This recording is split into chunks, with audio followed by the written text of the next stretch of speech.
Hello friends, स्वागत है आप सभी का मेरे चैनल पर। कैसे हो आप सब लोग? उम्मीद है आप सब लोग बहुत ही ज़्यादा अच्छे से होंगे।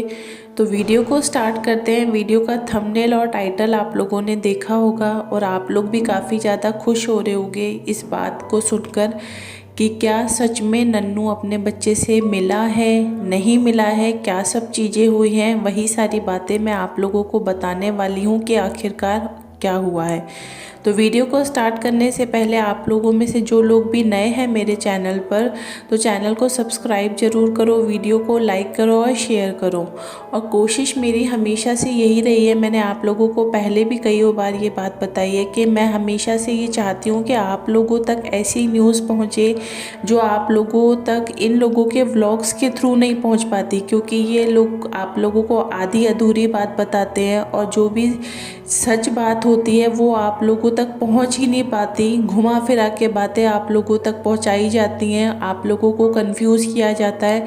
इसलिए मैं चाहती हूं कि जो चीज़ें मुझे पता चलती हैं, जिन लोगों से मुझे जो बातें पता चलती हैं रिसेंट में, वो मैं आप लोगों के साथ शेयर करने की पूरी कोशिश करती हूँ। तो अब जो नई बात सामने आई है उसको सुनकर आप लोगों को भी काफ़ी ज़्यादा हैरानी होने वाली है कि आखिरकार हुआ क्या है।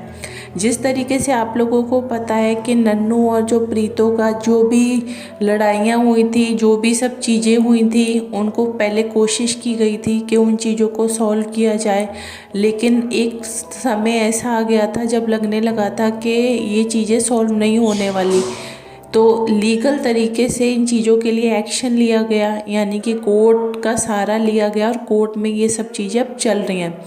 अब इन सब चीज़ों के पीछे आप लोगों को भी पता है कि बहुत एक लंबा टाइम लग जाता है। ये चीज़ों के फैसले इतनी जल्दी नहीं आते और एक लंबे टाइम के बाद कई बार इंसान हार भी जाता है कि ठीक है, जो होना होगा हो जाएगा। शुरू शुरू में इंसान को बहुत ज़्यादा एक कहते हैं ना एक्साइटमेंट होता है कि नहीं, मुझे इस लड़ाई को लड़ना है। लेकिन धीरे धीरे जब टाइम बहुत ज़्यादा निकलने लगता है तो इंसान भी काफ़ी ज़्यादा शांत हो जाता है, थक भी जाता है इन चक्करों में आकर। तो वही चीज़ हो रही है कि काफ़ी एक लंबा टाइम हो भी चुका है लेकिन अभी भी कोई भी चीज़ें सामने निकल कर पूरे तरीके से नहीं आ रही है। बट एक चीज़ क्लियर हो चुकी है कि जो प्रीतो है उसने साफ तौर पर मना कर दिया है कि वो अपने ससुराल कभी भी नहीं जाएगी। मतलब यही है कि ये रिश्ता पूरे तरीके से टूटने की कगार पे आ चुका है। लेकिन जो भी लड़ाई चल रही है वो सिर्फ एक बच्चे को लेकर ही चल रही है, क्योंकि नन्नू ने भी ये बात अब समझ ली है। पहले वो समझ नहीं पा रहा था इस बात को, उसको लग रहा था कि चलो ठीक है, वो गुस्से में गई है, बच्चे को साथ में लेके गई है। क्योंकि पहले भी इन लोगों की जो लड़ाइयाँ हुई थी उसमें कई बार पहले भी ऐसा हो चुका था कि प्रीतो गुस्से में अपने मायके चली जाती थी, लेकिन कुछ टाइम बाद सिचुएशन, फिर ये लोग आपस में फ़ोन पे बातचीत करके चीज़ों को सॉल्व कर लेते थे, तो प्रीतो फिर वापस आ जाती थी। तो कुछ टाइम तक तो इन लोगों को ऐसे ही लग रहा था कि हो सकता है सब चीज़ें पहले की तरह नॉर्मल हो जाएगी।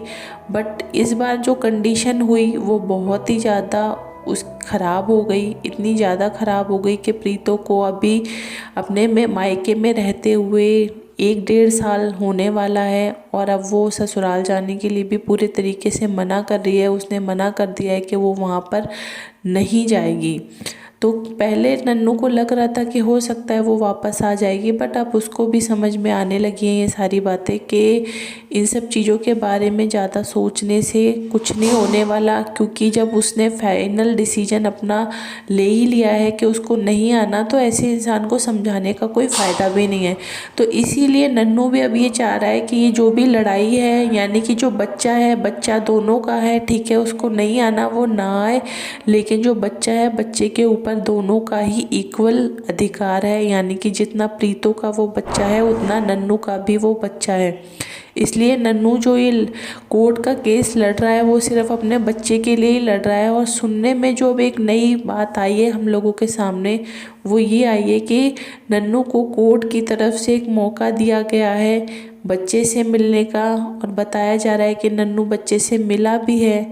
अब देखते हैं क्या ये लोग अपने व्लॉग में इस बात को बताते हैं या नहीं बताते, क्योंकि हम सब लोग भी यही चाहते हैं कि बच्चे से मिलने दिया जाए नन्नू को। क्योंकि बहुत एक लंबा टाइम हो चुका है जब से वो अपने बच्चे से नहीं मिला। क्योंकि इतने लंबे टाइम के बाद और इस एज में बच्चे के सामने जब नन्नू आएगा तो मुझे नहीं लगता कि बच्चा नन्नू को पहचान भी पाएगा, क्योंकि उसने अपने पापा को ढंग से ना तो देखा है ना कोई पहचान हो पाई है उसकी। तो सुनने में ये बातें आ रही हैं कि नन्नू को मौका मिला है, अब वो क्या बच्चे से मिल चुका है या आने वाले टाइम में बच्चे से मिलेगा।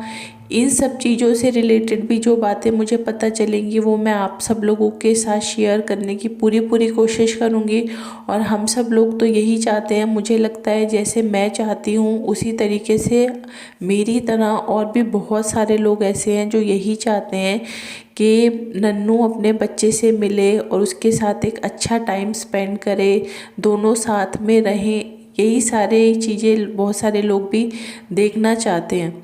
और बात अगर प्रीतो की तरफ से की जाए तो प्रीतो का जो भी व्लॉग्स आजकल आ रहे हैं उसमें आप लोग देख रहे हो कि वो इस तरीके की बातें कर रही है, बहुत ही ज़्यादा नेगेटिव बातें करती है। यानी कि ससुराल वालों को वो ये दिखाना चाहती है कि उसकी लाइफ में, यानी कि प्रीतो की लाइफ में उन लोगों की कोई इम्पोर्टेंस नहीं है, उन लोगों का होना ना होना इसकी लाइफ में कोई फ़र्क नहीं पड़ता। इसने बोला है कि जिस घर में अभी ये रह रही है, यानी कि अपनी मम्मी के जिस घर में ये सब लोग अभी रह रहे हैं, तो इसका कहना ये कि वो घर तो मेरा है ही, ठीक है, लेकिन इसके बाद जो मेरा दूसरा घर जिसको मैं अपना खुद का घर बोल सकती हूँ और जहाँ पर मैं बिना सोचे समझे कभी भी जा सकती हूँ और मुझे कोई मना नहीं करेगा, तो आप लोग गैस कर सकते हो कि इसने वो दूसरा घर किसका बताया है। इसने वो दूसरा घर बताया है अपनी बड़ी बहन के कानपुर वाला घर। इसका कहना ये है कि मेरी बड़ी बहन का जो घर है वो मेरा दूसरा घर है, वहाँ पे जाकर मैं ऐसा फील करती हूँ जैसे वो मेरा खुद का ही घर है। मेरी बहन ने कभी मुझे ऐसी कोई बात, मैं जब वहाँ पर रहती थी तो कभी मुझे ऐसा कुछ फील नहीं होने दिया कि ये मेरा घर नहीं है। तो आप लोग देख सकते हो, मतलब बड़ी बहन के साथ चाहे इसके कितने ही लड़ाइयाँ झगड़े कितना ही कुछ भी हो जाए, लेकिन प्रीतो को उन चीज़ों का कोई भी फ़र्क नहीं पड़ता। सारी चीज़ें हम लोगों के सामने हैं, आप लोग भी देख रहे हो, मैं भी देख रही हूँ कि कितनी दोनों बहनों की लड़ाई हुई, कितना सब कुछ हुआ, लेकिन आज भी ये अपनी बहन की कोई भी वीडियो ऐसी नहीं जाती जिसमें ये तारीफ़ नहीं करती। लेकिन यही बात अगर इसने अपने ससुराल वालों के साथ अप्लाई की होती, उनकी बातों को भी अगर इसने इसी तरीके से लिया होता, ठीक है छोटी मोटी बातें हर घर में होती हैं, ऐसा नहीं है कि इसके साथ स्पेशली कुछ हुआ था, लेकिन जैसे ये अपने मायके वालों की बातों को इतनी जल्दी इग्नोर कर देती है, तो काश अगर इसने अपने ससुराल वालों की बातों को, यानी कि अपनी सास नंद इन लोगों की भी छोटी छोटी अगर बातें इसको कुछ बुरी लगी भी, तो अगर उन लोगों की बातों को भी इग्नोर किया होता तो हो सकता है इसकी लाइफ में आज ये बोलती है ना कि इतनी सारी प्रॉब्लम टेंशन मैं झेल रही हूँ, तो आज ये इतना कुछ झेल ना रही होती और बल्कि अच्छे से अपने पति के साथ अपने ससुराल में रह रही होती और बच्चे को भी एक अच्छी परवरिश, एक अच्छा माहौल, दोनों का प्यार मिल रहा होता।